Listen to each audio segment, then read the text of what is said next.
Bows, TKOs, yeah. Bows, TKOs, we got bows, TKOs, yeah. Bows, TKOs, we got bows, TKOs, yeah. Bows, TKOs. Bows and TKOs. We are live, episode 156, coming at you from the Valley. I'm your host, Shane Gillette, for this weekly MMA podcast, streaming anywhere you listen to podcasts with the videos on YouTube. And we got a good show today. We have some fights that have been announced, a little bit of MMA action. We have Ultimate Fighter, talk about RAF 11, PFL Austin, PFL Washington, D.C. this weekend. Recap UFC Fight Night OKC and preview this weekend's Abu Dhabi return to Yas Island. So let's jump right in. Some fights that have been announced. Due to the mix-up on the main event short notice this weekend, Jan Blachowicz is scheduled to fight Navajo Sterling in a couple weeks, August 1st. Or is that next week? Yeah, next week. What a tough opponent that is for Jan Blachowicz. And what a tough climb up for Navajo Sterling. A lot of questions will be answered.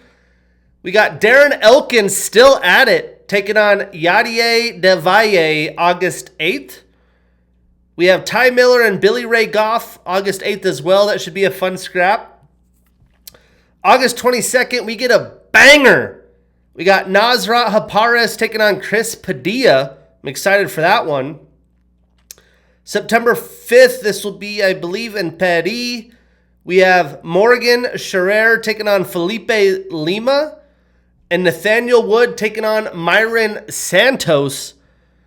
So we have two ranking systems now. The original media rankings and the new meta rankings. I don't speak much about the meta rankings, but this is what Dana White wanted to do to fix the rankings. Nathaniel Wood has been there, done that, fought the toughest competition. I believe the meta rankings has him in the top 10. And after the fights that he's had lately, he now gets an up-and-coming killer in Myron Santos. I just don't get it, why this guy can't get a ranked opponent and have an opportunity to get in the rankings. But another tough test for the prospect, Nathaniel Wood. September 12th, we have Tim Elliott and Edgar Chairez.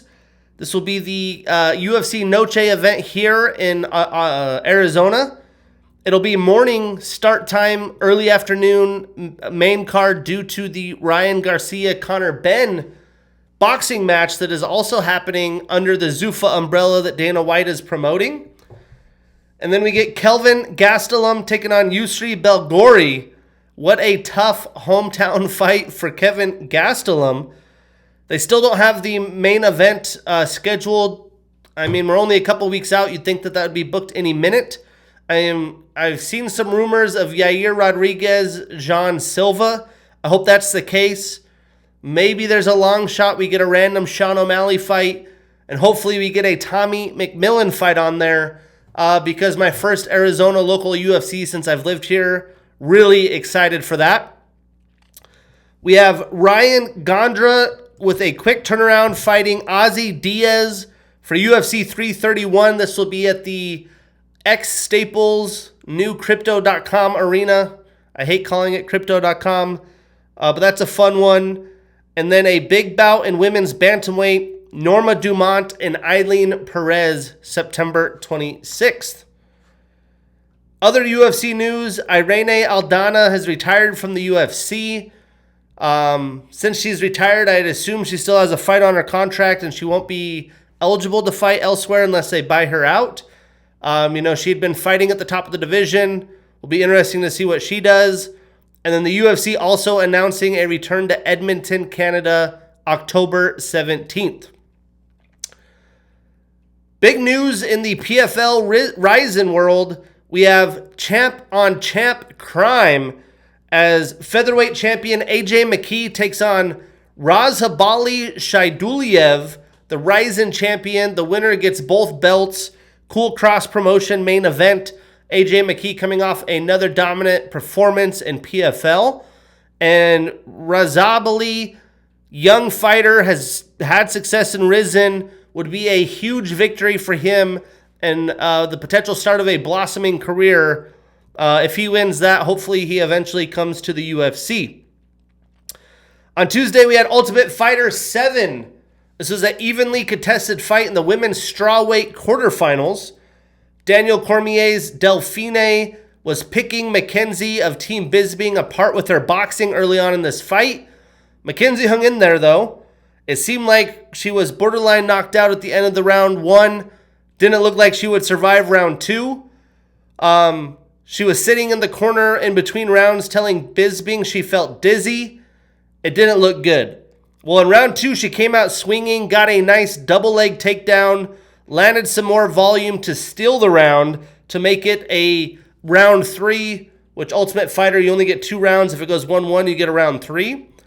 And in round 3, this was a close fight as well.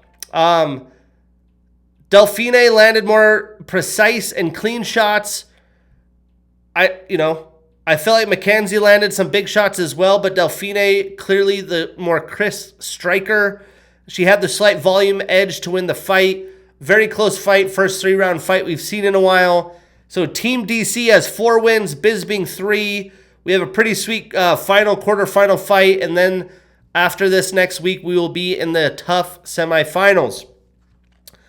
But this Saturday, I was really hyped about RAF 11, RAF 11. I actually signed up for a week free Fox Nation subscription so I could watch this live. We had a couple Iowa Hawkeye alums with some wins. Anthony Cassiope with a 6-2 victory over Mustafa Elders. He is now going to wrestle Gable Stevenson, I think in RAF 12. We had Zach Bronigal with a tech fall over Pat Downey. Complete domination. Keegan O'Toole keeping his winning ways against a current NCAA wrestler. Keegan O'Toole, a former, I believe, 2-time champion. Good match, though. 14-9 over the redshirt sophomore Christopher Minto. If you're an NCAA wrestling fan, make sure to check out Christopher Minto. That was a very fun competitive bout early. A little bit of a shocker here. Trent Hidley with a tech fall 10-0 over Magomedkhan Magomedov, a former Olympian medalist. We had Frankie Edgar in a veteran bout 9-1 dominating Clay Guida. Michael Caliendo, Hawkeye 9-2 over Mirzo Kayatov. Probably my favorite match, Magomed Ramazanov, bronze medalist in the freestyle Olympics. 6-3 over redshirt freshman Aiden Sinclair. Aiden Sinclair hung in there. It was pretty much close till the very end, and Sinclair didn't have enough time for a takedown. We had Arsen Harutianian 6-5 over Ben Davino, Ohio State redshirt freshman. Another very close bout till the very end. I love seeing these NCAA active wrestlers who have been close to champions or champions already competing against these older veterans. Ben Askren's return, that's what the story was of this whole card. Pretty much has brand new lungs in his system, still wrestled and competed, but Bilal Muhammad with a 6-3 win over Ben Askren. A cool standing ovation moment after the wrestling match. I'm not too sure how competitive Bilal was doing the first few rounds, if he was just trying to keep Ben in there, but Ben definitely even admitted his legs gave out by round 3. Still awesome return for him. Awesome story. If you haven't heard of it, check it out online. But Bilal gets the win. And then in the main event, a surprise to me, Colby Covington with a 5-3 victory over Arman Sarukian. Arman's first RAF loss. Very competitive bout. Arman going in and Colby basically countering his takedown attempts. Colby, the much bigger, naturally sized guy. They both weighed in at 170. Arman fights at 155. He probably walks around about 170. Colby probably 190. But I was surprised Colby Covington has still got that competitive nature in him to compete at that level. Arman couldn't get a takedown with the last seconds remaining. So Colby Covington, the first cross champion for RAF, which means the crossover from former professional athletes coming into RAF. And that was going to set up him and Bilal Muhammad. And the post-fight presser, A lot of shit talking. Bilal Muhammad tried to curb stomp Colby, and Colby said that he is not going to let him fight for that crossover title. RAF getting the drama headlines. I'm enjoying it, especially seeing these NCAA guys compete. I thought this was the biggest quality card that RAF has put on so far. We also had PFL action. PFL was in Austin last weekend. We had Jesus Pinedo with a round 1 TKO over Joey Roquette. 2 ex-UFCers. Julio Arce with a unanimous decision over Colin Logren. Colin Logren seemed like a somewhat promising young fighter in the UFC. Has not had success outside of the promotion. We had Rafael do Nascimento with a round 2 submission over Louis McGrillen. And in the main event, a fun fight, a rematch. Johnny Eblen with a round 3 TKO over Impa Kasaganai. And Johnny Eblen stuck to his striking in this fight. Usually we see him having to be grappling heavy, big time finish with a nasty elbow. Kind of a step forward elbow right as Impa was there, ate it, had him dizzied, ended up getting the finish. And that sets up the big PFL rematch, Johnny Eblen and Costello Van Steenis. So the main event really was only thing worth watching. This weekend I was super excited, but much in the world of fighting, injuries happen, bad weight cuts happen. A lot of fights have fallen through, including what was the co-main and the main event, the fights that I was the most excited for. But it goes down Saturday, prelims at 4 p.m. on ESPN+. Main card 7 p.m. Pacific on ESPN, some local television.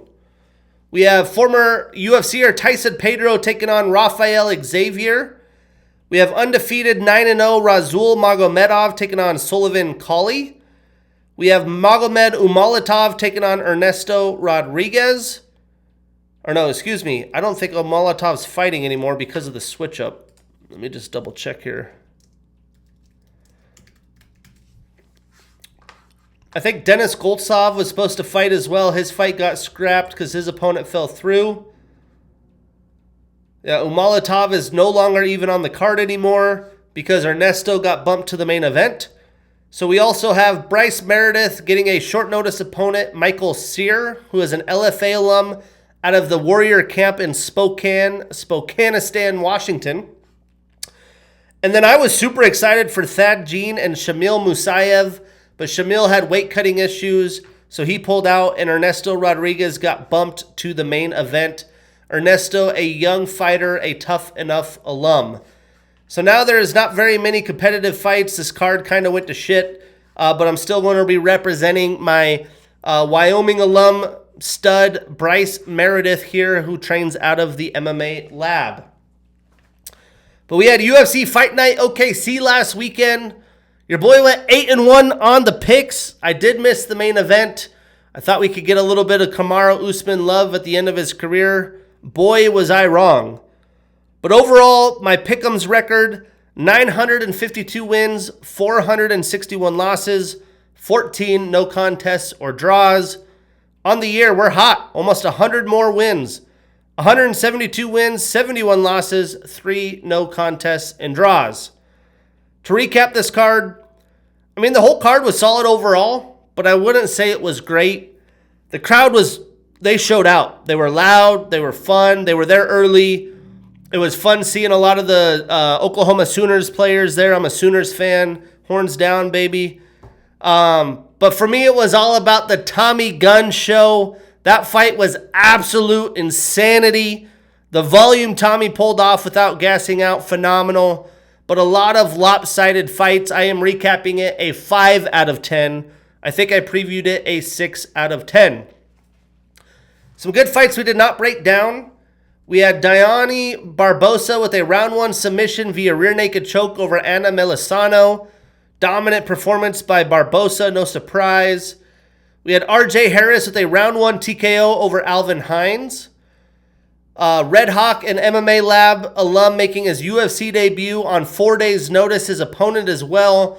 These two guys are going to make a killing in the featherweight division. This was high-level grappling for 15 minutes at an insane pace for these guys not to even have a camp to prepare. But Ezra Elliott comes out as the victor. with a unanimous decision victory over Damian Anderson. And in his debut, Ezra Elliott has a record-breaking performance, getting 12 takedowns as a featherweight, also in his UFC debut, UFC record. We had Felipe Franco with a round 2 TKO over Levi Rodriguez Jr. Performance of the night, 100 G's to Felipe. And John Paul Labosnioni with a unanimous decision over Sakyong Ko. Tough loss for Ko. Very competitive fight. Striker versus grappler. I had a feeling Jean Paul would win. I did not pick that fight. It was too close for me to call, and I don't know enough about them. I've just seen a couple of their fights. But a lot of people are taking Ko, his nickname the Korean Tyson, as a striker-heavy fighter. Couldn't undo the grappling of the Dana White Contender Series alum. But we previewed one prelim fight. What a fight it was. We had Jose Delgado with a unanimous decision over Austin Bashi. I mean, Bashi's a young killer, very young, like 24. He's going to be a problem. And Jose Delgado, not even in his prime, awesome striking, tall and lanky for the division. He has a promising, bright career. I had figured coming in, Jose Delgado today is just too talented for Austin Bashi, and that's what turned out here. It was a dogfight. These guys went after it, man. They had to dig deep. Austin had some success grappling, but Jose did a really good job defending overall throughout 15 minutes. Jose obviously outdid him on the feet. Even though at the first round, Austin did get a cheeky knockdown, even though they didn't score a knockdown, I clearly scored a knockdown. But Delgado came right back at him, almost finished him with a beautiful straight right down the pipe. And he was walking in and caught a knee up the middle. It looked like Austin Bashi was done for. Very impressive for Austin to stay alive. Still last, 10 plus minutes. So we had Delgado up one round to 0. Fucking insane round. Round 2, Austin sold out on his wrestling. He'd, come back to clarity. Realized he had a grapple. But Jose did work when the fight was on the feet. He continued to rock Austin with some big shots. I did give Austin round 2. Then in the third round, Delgado being up, I did give Delgado round 2, so it was 2 rounds to 0. Delgado being up 2 rounds in the third, pretty much, comfortably winning the fight. Wasn't pressuring as much or being aggressive with his forward attack. He was kind of fighting not to lose, and even engaged with some grappling and got a takedown of his own, but was quickly then reversed, put himself in a bad position on his back. He, lost the round. But for me, I get it. Jose's still young. He had an opportunity for a takedown. Take him down and get him back up, especially after you've rocked him multiple times. It just, to me, was bad fight IQ.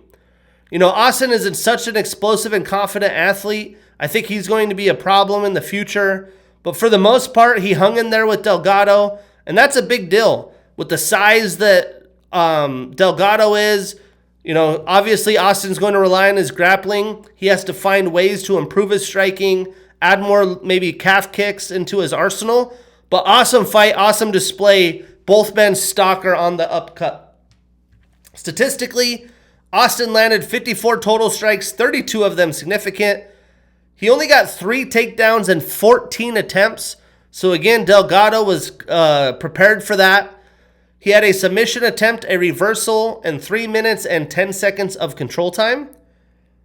Jose landed 70 total strikes, so about 16 more, 35 of them significant with the takedown. He had 1 takedown in 3 attempts, a knockdown, and a minute and 54 seconds of control time. So Jose extends his winning streak to 2. He is 5-1 in the UFC.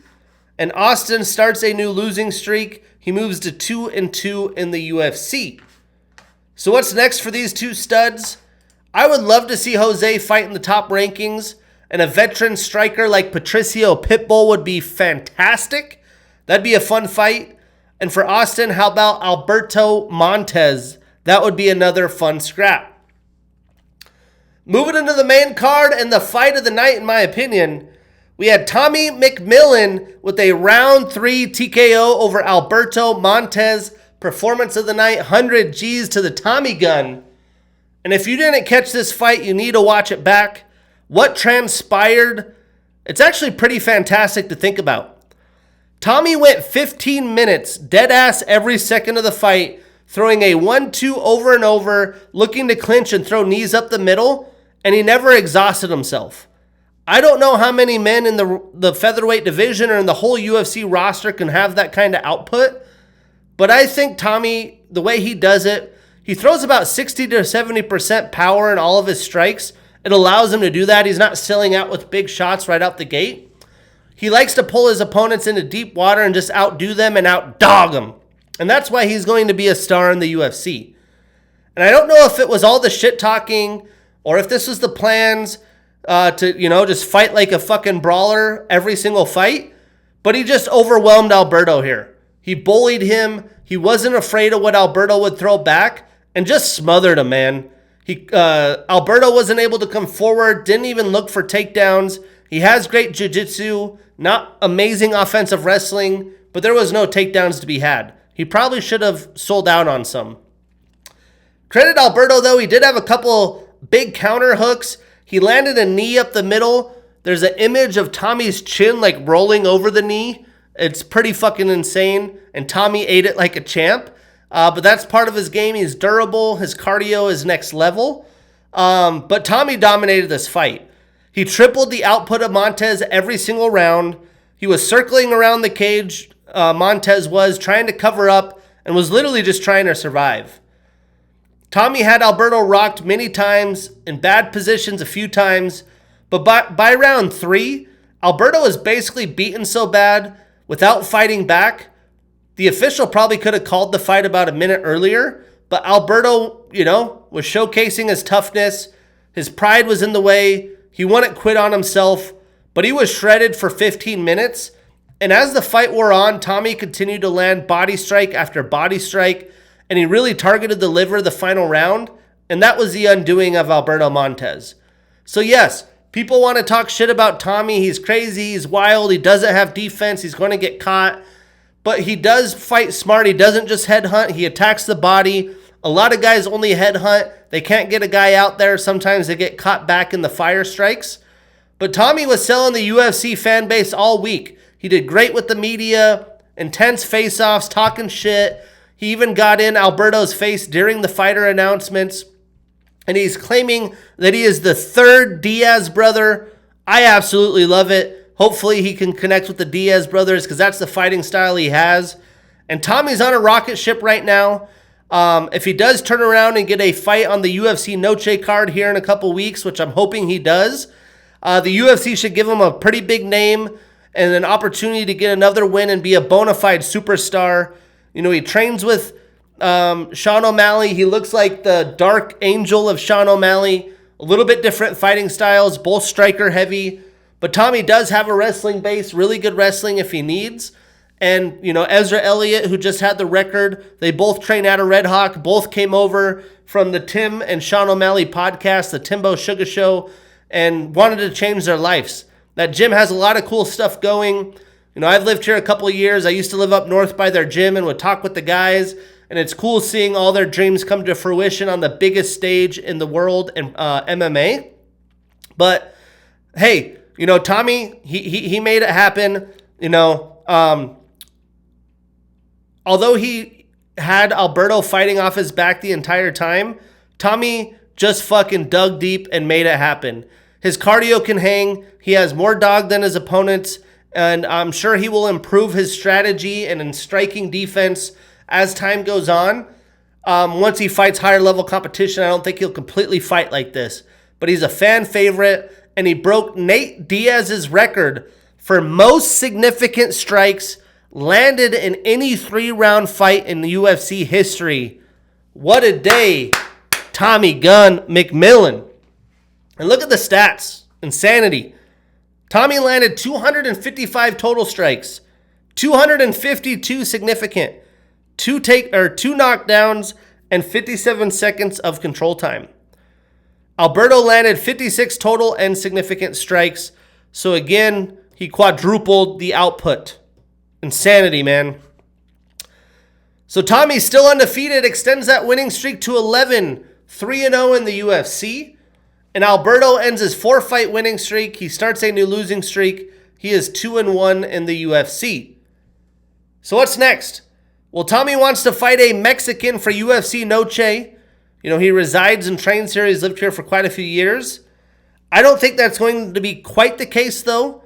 Unless he could score someone like Brian Ortega, there's just not a lot of Mexicans up in the rankings above him. And I do think we need to give him a good name, but I doubt Brian Ortega would want to fight Tommy McMillan right now. I think the fight to make is an absolute banger. Tommy Gun McMillan, Nate the Train Landwehr. Give the people what they want. I would absolutely love to see that in person. That would be worth the price of admission in itself. And then for Alberto, I have him fighting Austin Bashi. But watch out for Tommy Gunn. I don't need to tell y'all anymore. He's going to be mainstream. But goddamn, was that a fun time. Then we just had a couple of strings of domination. We had Fatima Klein with a unanimous decision over Tabitha Ricci. And Fatima just utterly dominated Tabitha here. And she just bullied her. I kind of talked about what Tabitha's weakness is when she has women that aren't afraid to stalk their opponents down and kind of just walk through her. And that's what Klein did in this fight. Whatever she wanted, she got it. She was kind of feeling herself in the fight as well. She had her tongue stuck out, was just doing the most. Tabitha could not come forward, could not do anything to gain Klein's respect. And because of that, wasn't able to have space to utilize her amazing kicks or look for takedowns herself. If that is the case with Ricci, it's going to be a long night if you're getting put on your back foot and you can't come forward and create space. But Fatima put a show on display. After that performance, I do believe she deserves to fight the top of the division. Regardless, tough loss for Tabitha. She continues to suffer against the top competition in the division in her prime. I really think she would be better at a lower weight class, which the UFC doesn't have. But the atomweight division would be really good for her. And I think Fatima Klein is literally going to be a contender. She is dominating right now. Statistically, Tabitha landed 26 total strikes, 24 significant. She only had 1 takedown in 8 attempts. And Fatima landed 86 total, so 62 more, 66 significant, tripled the output, with 7 takedowns and 9 attempts. Again, if she wanted it, she got it. A submission attempt, a reversal, and 5 minutes of control time. Fatima extends her winning streak to 4. She's now 4-1 in the UFC. She moves up 5 spots in the rankings to number 6. And Tabitha extends her losing streak to 2. She's 3-3 since 2024 and drops 2 spots in the rankings to number 10. So what's next? Again, I think Fatima deserves the highest ranked opponent available. I think she could fight again this year. So for me, it's Virna Jandiroba. And for Tabitha, how about a dance with Jessica Andrade? Moving on. We had Chase Hooper with a round 1 submission via rear naked choke over Mitch Ramirez. I tried to tell y'all, Chase is going to put on a display. All the haters were really hard on Chase after his last outing. But Chase put on a statement victory. I honestly didn't think it would be that easy. Chase got in on a takedown and got Mitch's back with ease, pretty damn quick. Once Chase gets a body lock on you, you're in trouble. Tall, lengthy guy, amazing jiu-jitsu. It only took him over 2 minutes to get the finish. He didn't even have to utilize his striking. So he gets a quick finish before he welcomes a newborn baby this summer. I have a soft spot for Chase Hooper. I used to live in Seattle. He's from Enumclaw. Came to the UFC at a very young age. He is growing into a man it's fun to see. And for Mitch, I personally thought he saw his last fight in the UFC octagon, but supposedly the UFC has promised him another fight. And Chase now is back in the mix for some quality competition after he has his baby. Not a lot of stats to speak of. Chase landed 4 total strikes, 3 significant with a takedown in 2 attempts, a submission attempt, and 1 minute and 27 seconds of control time.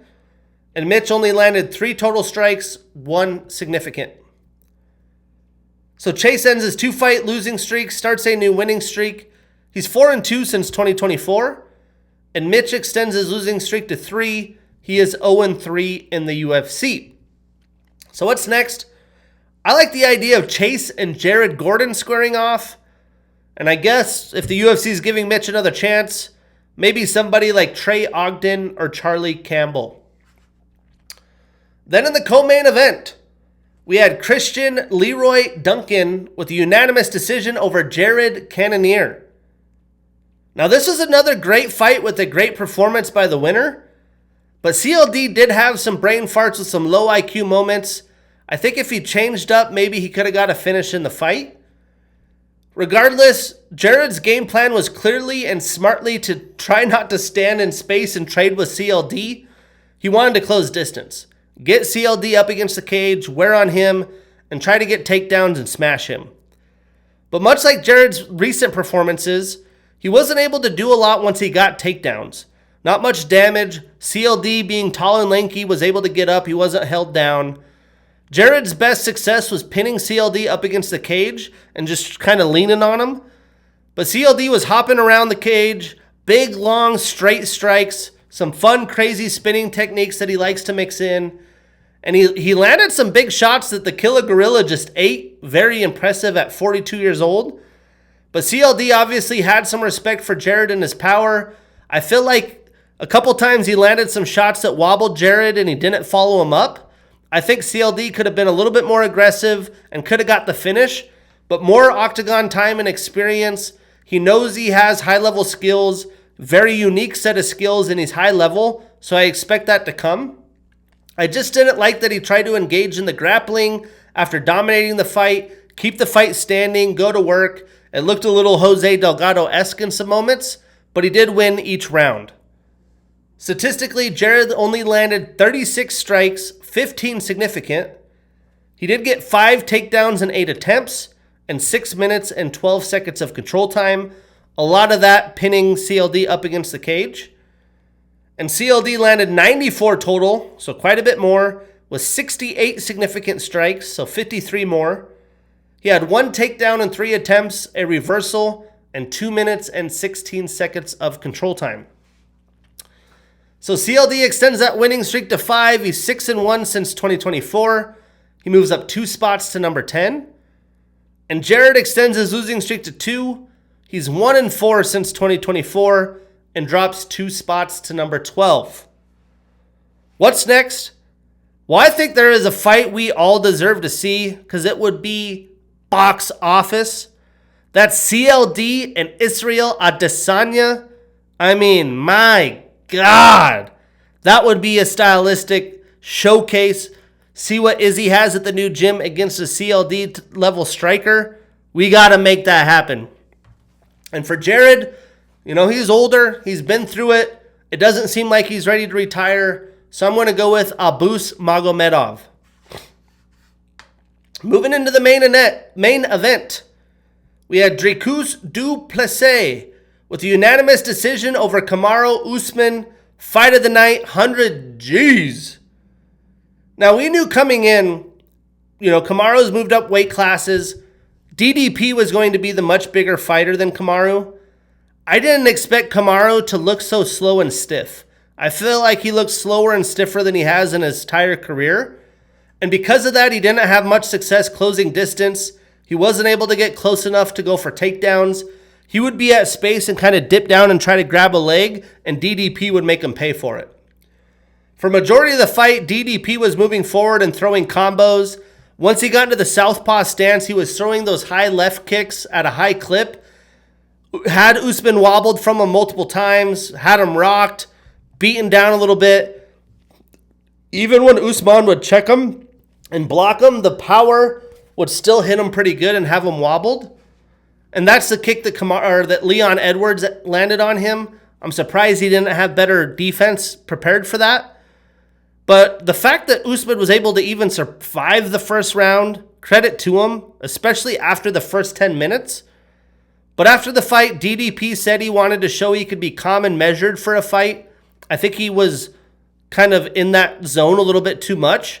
If he would have followed up more after rocking Usman, especially in the first round, and not let him recover, I'm sure he would have got a finish.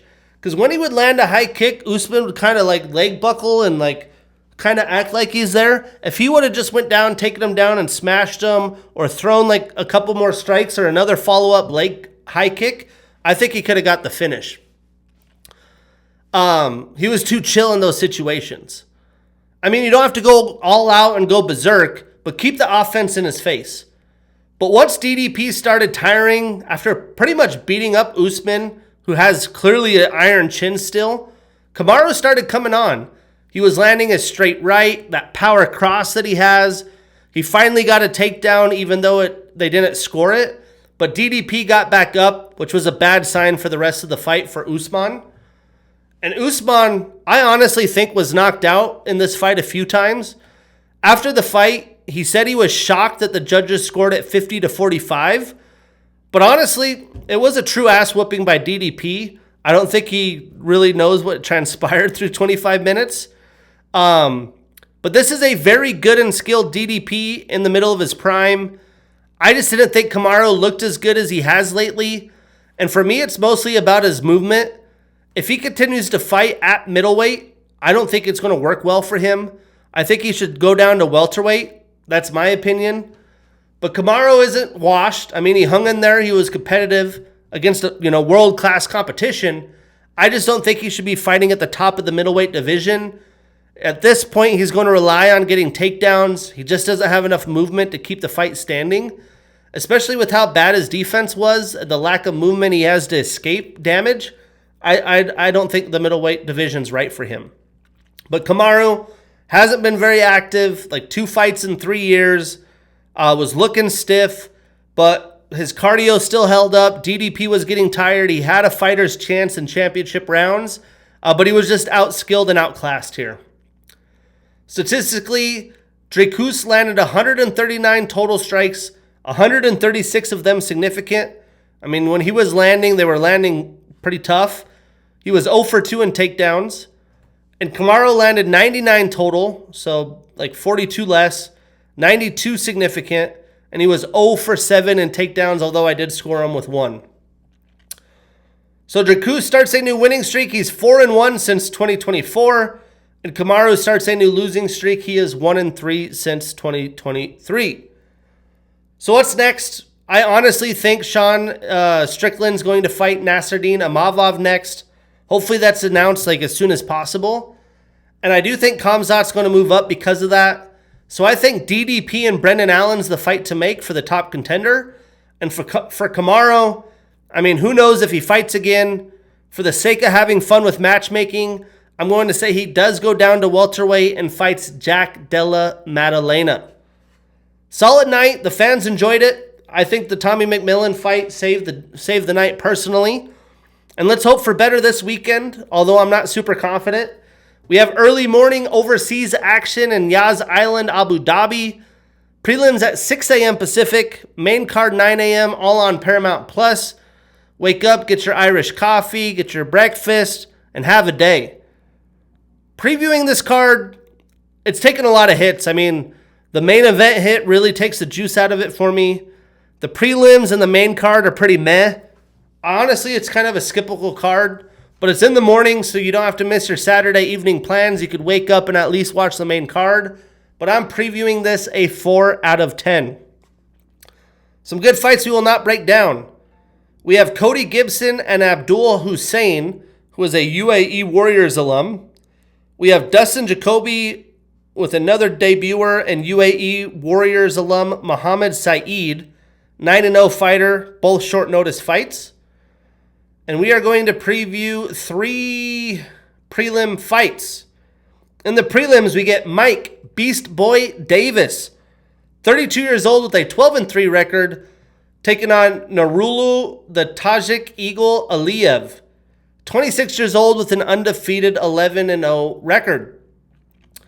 Now, this is a pretty high-level prelim fight, but it pretty much, at the origin, is a striking versus grappler showdown. You know, Mike kind of has flown under the radar. He's had an interesting upbringing to the UFC. He lost to Sadiq Youssef in his Contender Series fight, which is a tough opponent via decision. Then he lost to Gilbert Burns in his UFC debut. Talk about tough talent. But then he rattled off 4 wins, beating some good names like Mason Jones, Vyacheslav Borshev, and had a lot of big names that were canceled fights. He hasn't been very active. He fought once in 2021, once in 2022. He had some time off, and in 23, most of the reason was because of weight cutting issues, and he had torn biceps. But he did fight twice last year, splitting, going 1-1. But he's a well-rounded fighter, lives mostly as a striker with his power. And Narulo, he's still young. He's turning 27 this fall. Hasn't been very active in the UFC either, but trains out of Kill Cliff and is a very good grappler. So this should be a fun one. Breaking it down, Mike has a boxing stance and style. He's an Island Fights and Dana White Contender Series alum. He's on a 1-fight winning streak, 2-1 since 2024. 8 of his 12 wins are via knockout. Now, Narulo trains out of Kill Cliff. He's a Contender Series alum. He's undefeated on an 11-fight winning streak, 4-0 in the UFC. Now, last year, Mike starched Mitch Ramirez, but he was out-grappled by Fares Ziam. I don't think Narulo is going to want to stand and trade with Mike after a while in the fight, but Mike does have solid grappling himself, and maybe even look for some offensive takedowns if the opportunity presents itself.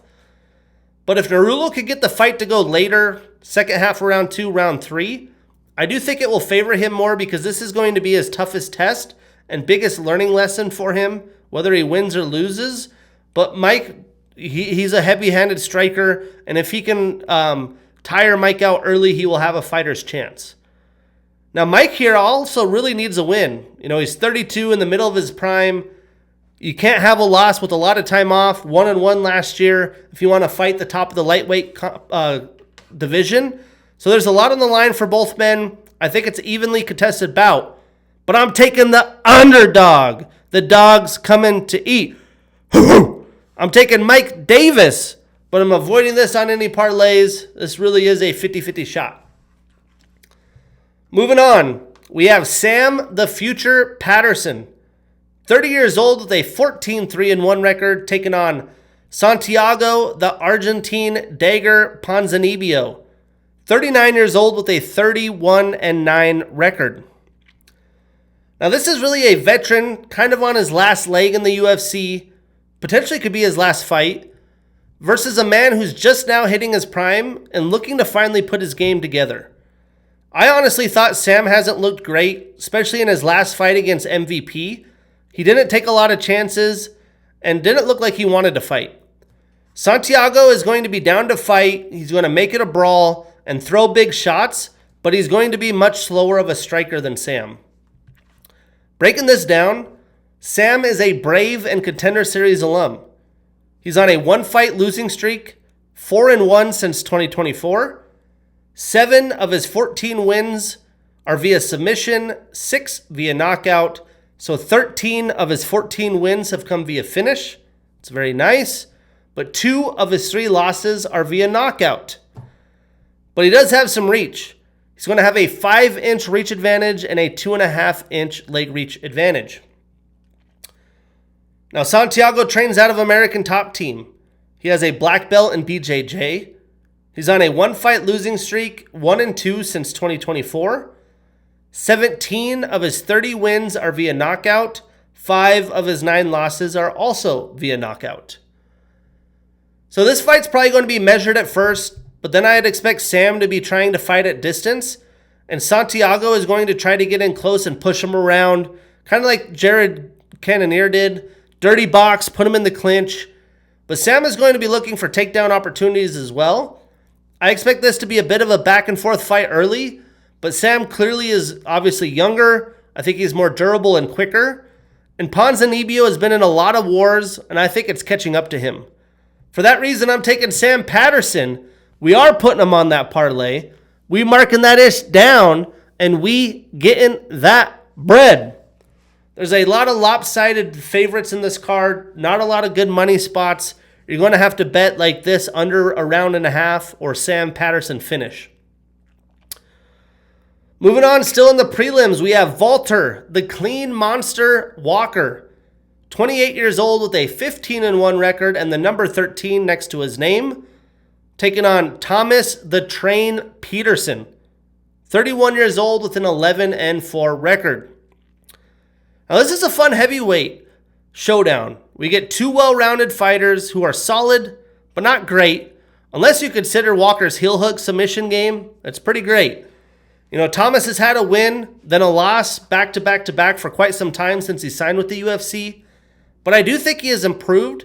He's become a solid striker with good grappling. We also haven't had a seen Volker strike in his fights in quite a few years. You know, he's coming off 4 consecutive heel hook victories, but he is big, he's powerful, and he's only 28. Breaking this down, Walter is a Titan FC alum.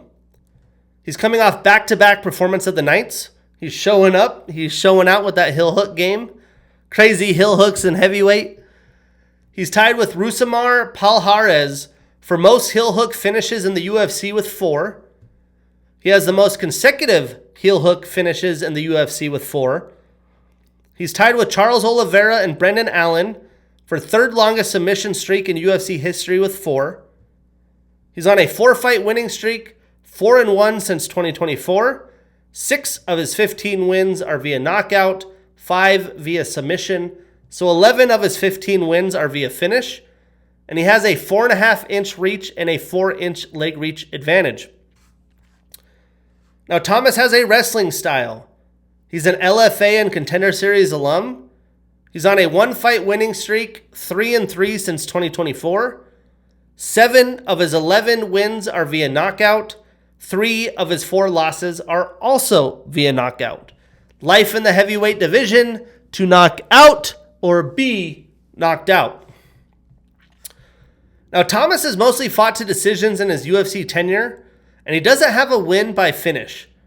Walter has been a finishing machine, but Thomas is going to be a tough man to take down. I think Walter has a chance to get a finish with his striking if he comes in with a good game plan and is patient, but literally anything is possible in this fight. I do think that Walter comes out aggressive. Thomas weathers the early storm and catches Walker in bad spots as the fight goes on, and he could potentially slow Walker down and win on the scorecards. But for the sake of picking, I'm taking Walter Walker. I'm avoiding this on any parlays. I think this is a close fight. Moving on into the main card, we have Ismail Marreta Bonfim, 30 years old with a 20-6 record, taking on Axel Sola, 28 years old with an 11-1 record. Now, this is a fun fight between two young, powerful fighters. You know, Axel tried to move down to lightweight and got smoked. Now he's going to try it again, which I'm sure he and his team has been working on the weight cut because he was really slowed down after the first round. He's a big dude to be cutting down to lightweight. In the fight that he lost against Mason Jones, the second half of the fight, he just didn't have much energy. Now, Ismail Bonfim is no joke either. You know, he's just now 30 years old, entering his prime, and has his back up against the wall. He's coming off some tough losses against good competition and is in desperate need to bounce back. Breaking this one down, Ismail is a Jungle Fight, LFA, and Contender Series alum. He's on a 2-fight losing streak, 1-2 since 2024. 9 of his 20 wins are via knockout. 4 of his 6 losses are via submission. Now, Axel is a Brave and Eras FC alum. He's on a 1-fight losing streak, 1-1 in the UFC. 6 of his 11 wins are via knockout. Now, Ismail is a very skilled, but he has been outstruck, and I think will be outstruck by Axel as well. Axel is the much taller, lengthier fighter, bigger guy. Ismail, I think, is going to have to rely on his grappling in this fight early, and he's going to have to try to take down Axel and wear him out, or it will be another killed or be killed round 1, and either guy could get the finish. But if Axel does work on that weight cut, he comes in healthier with better cardio, he could be a real problem in the lightweight division. This is a fun one, but I'm taking Axel Sola. We are putting him on that parlay. We marking that ish down, and we getting that bread. Again, you're going to have to bet finishes or unders in these fights. Moving on in the heavyweight division, we have Rizvan Kuniev, 34 years old with a 12-3-1 record and the number 8 next to his name. taking on Tyrell Fortune, 34 years old with an 18-3-2 record and the number 9 next to his name. I don't want to sound harsh. I honestly can't believe this is a top 10 matchup in the UFC. I mean, what a day it is to be in the heavyweight division at the highest level. But at least you could say these are somewhat young heavyweights and that they still have time to improve. They're both 34 years old. Rizvan got a second chance in the UFC, or a second chance at the Contender Series after he got a unanimous decision victory over Renan Fajeda in the PFL, but that fight was overturned to him popping and testing positive. He then defeated Edwin Mineiro Santo via a round 3 TKO. That was his first shot in September of 2021. And then in the UFC debut, they somehow overbooked him at the top of the division, fighting Curtis Blades. He actually fought Curtis tough to a split decision, but then he defeated Jailton Almeida, who was a new heavyweight coming up from light heavyweight, and now he's number 8. So he fought once the Contender Series, wasn't good enough. They wanted to see more of him. Went to the PFL, defeat Renan Fajeda, got a random win. They book him top 5 against Blades. Then he gets a win to Almeida, 1-1 in the UFC. Now he's number 8. That's the story that I'm trying to tell here. Meanwhile, Tyrell fought in Bellator and the PFL for years. Never really had a quality win. His best win was an old Matt Mitrione, ex-UFCer. He got a round 1 TKO. That was back in 2021. He made his UFC debut in March and defeated a 40-year-old veteran in Marcin Tybura, and that has earned him number 9. To be honest, though, this is good matchmaking to see who deserves to actually be in the rankings. Breaking this down, Rizvan has an orthodox stance. He's an Eagles FC alum and former champion with 2 successful title defenses, and then he's a PFL and Contender Series 2-time alum. He's on a 1-fight winning streak, 2-1 in the UFC.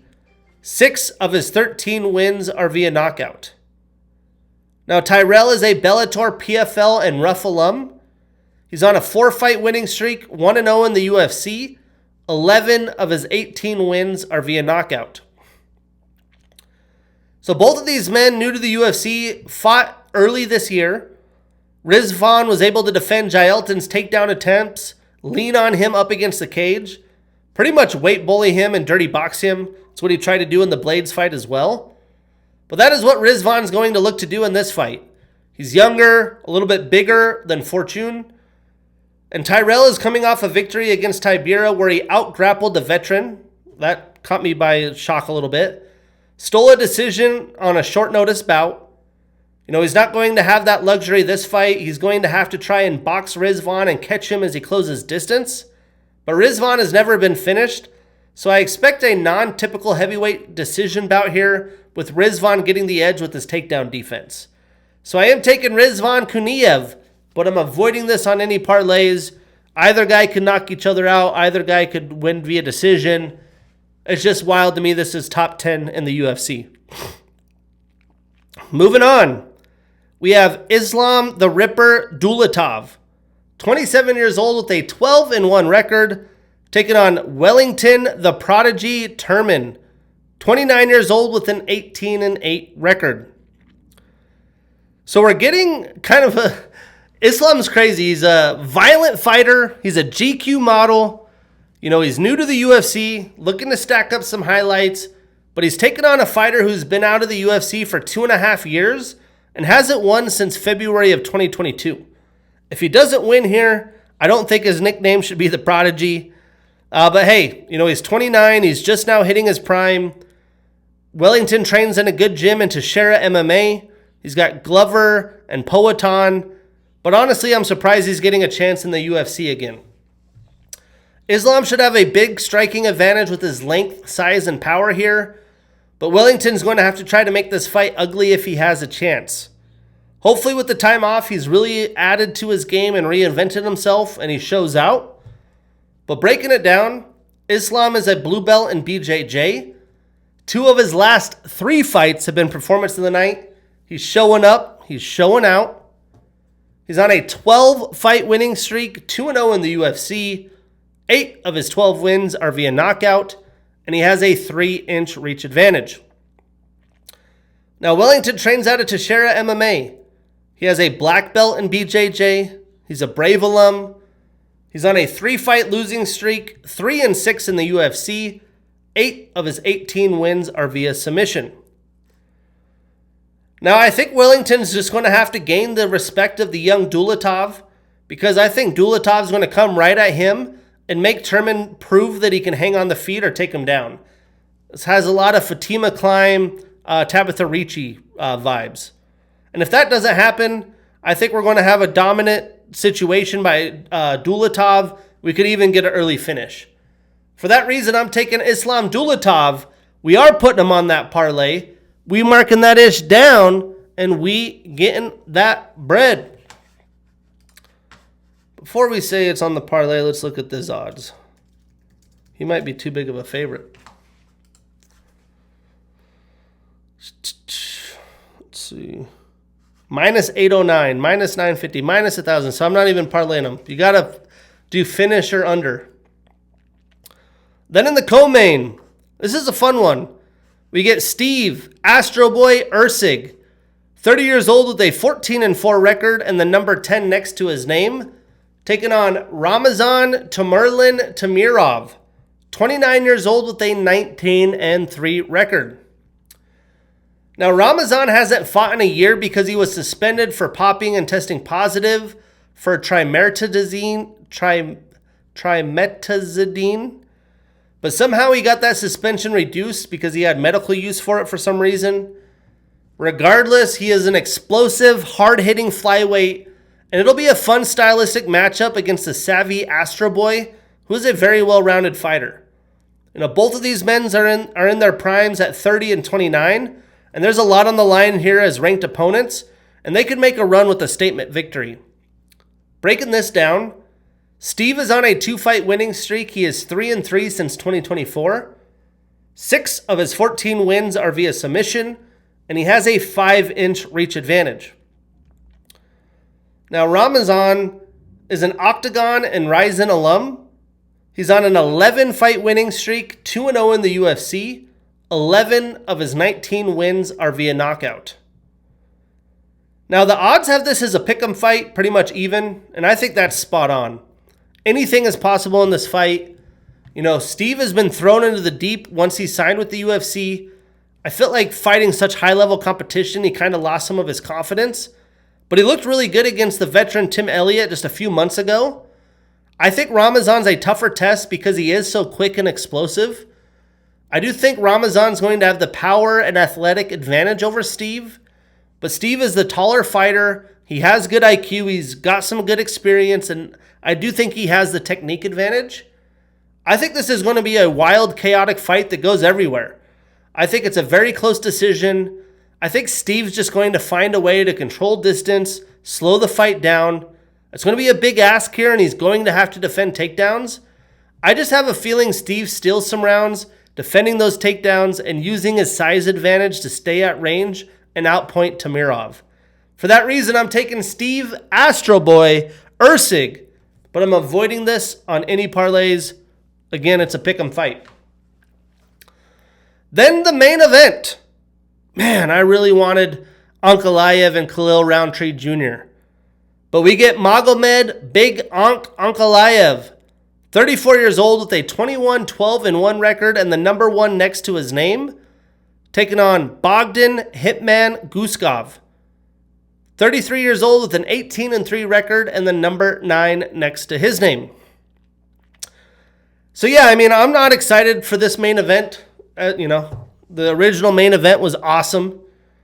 Bogdan got a draw against Jan Blachowicz in his last outing. They were supposed to rematch on this card, but then he got put into the short notice main event. Magomed had a draw against Jan Blachowicz back in 2022 as well. I think Bogdan will be live early in this fight if he can have some success striking with Ankalaev. Ankalaev's such a well-rounded package. He could utilize his grappling if Bogdan's having success with his striking, and he just has a lot more ways to win. Bogdan does have finishes in the first 2 rounds on his winning streak. At this division, anything's possible. But breaking it down, Magomed has a combat sambo style. He has a southpaw stance. He's a former light heavyweight champion, the first Russian UFC light heavyweight champion. He has the 3rd longest win streak in lightweight history with 9. The 2nd longest unbeaten streak in UFC lightweight history with 14, only behind John Jones. He's on a 1-fight losing streak and is 3-1 since 2024. 10 of his 20 wins are via knockout, and he has a 5-inch leg reach advantage.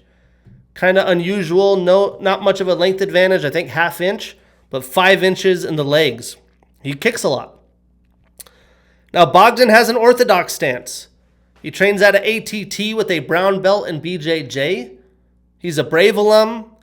He's on a 4-fight winning streak with a draw, and 15 of his 18 wins are via knockout. Now, we haven't seen either fighter since the end of last year. Bogdan has had to take this on short notice, although he was preparing for a fight. I don't think this is going to benefit him because the last opponent was a little bit different. Magomed was preparing for another cold-blooded killer. Khalil has more tools to his arsenal. I think he's going to be in good shape and ready to rock here. I think he was preparing for a really tough fight. I could see Ankalaev shooting for takedowns. I could see him fighting long with his jab and those nice kicks that he has to keep Guskov at range. But if Bogdan can defend takedowns and to find a way to fight close and keep this boxing, he has a chance. He's going to have to find a way to eliminate the kick game of Ankalaev. But I do think this is competitive early. As the fight wears on, Magomed finds his spots and potentially gets a finish. For that reason, I'm taking Magomed Ankalaev. We are putting him on that parlay. We marking that ish down, and we getting that bread. What are the odds on this one? I don't think Ankalaev's a massive favorite, like 400 maybe. Yeah, minus 456. But yeah, early UFC action. The main event will be fun. Steve Erceg and Ramazan Tamirov. A lot of lopsided random matchups here. And then I'm probably more excited about the Mike Davis-Narulo Aliyev fight. But enjoy the early morning action because next week we have more early overseas action in Belgrade, Serbia. It's a solid card, better than this one. The headliner's okay. We get 14th ranked Urosh Medic and 15th ranked Daniel Rodriguez. But stylistically, it is fun. Well, that's episode 156. I'm your host, Shane Gillette. See you next week.